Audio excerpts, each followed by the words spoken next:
નમસ્કાર, આપ જોઈ રહ્યા છો લખત ન્યૂઝ અપડેટ ચેનલ। તમામ સમાચાર અને અપડેટ મેળવવા માટે ચેનલને સબસ્ક્રાઇબ કરો અને બેલ આઇકન પર ક્લિક કરો જેથી તમામ સમાચાર અને અપડેટ તમને મળી રહે। થાનગઢ પોલીસ દ્વારા ગુજરાત સરકારના આદેશ બાદ સફાળી જાગી હોવાનો લોકોને અહેસાસ થયો। થાનગઢના પોશ વિસ્તાર એવા રૂપાવટી મેઇન રોડ ઉપર જ મકાનની અંદર ઘણા વર્ષોથી દેશી દારૂ વેચાઈ રહ્યો હતો। પોલીસે 100 કલાકમાં ગુંડા તત્વોની આદિ સમયે મહિલા બુટલેગરને ઝડપી લેતા થાન લોકોમાં હાસ્યનું મોજું ફરી વળ્યું।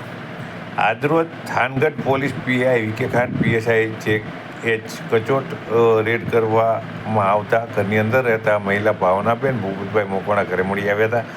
તેમને જાણવા આવ્યું હતું કે અમારા ઘરમાં કંઈ છે જ નહીં। પોલીસ દ્વારા 1 કલાક કરતાં પણ વધુ સમય સુધી તેના ઘરનું ચેકિંગ કરતાં પોતાના ઘર ઉપર બનાવેલા છાપરાની પર તાડપત્રી ઢાંકી હતી।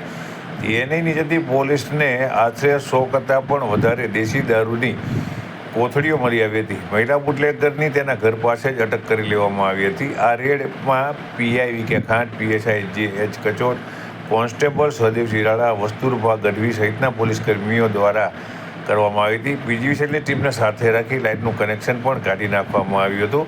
આ સમયે પીકે ખાંટે જણાવ્યું કે તેમનું જે બાંધકામ છે તેનું ચેકિંગ કરવામાં આવશે અને જો તે ગેરકાયદેસર હશે તો તેને પણ પાડી દેવામાં આવશે।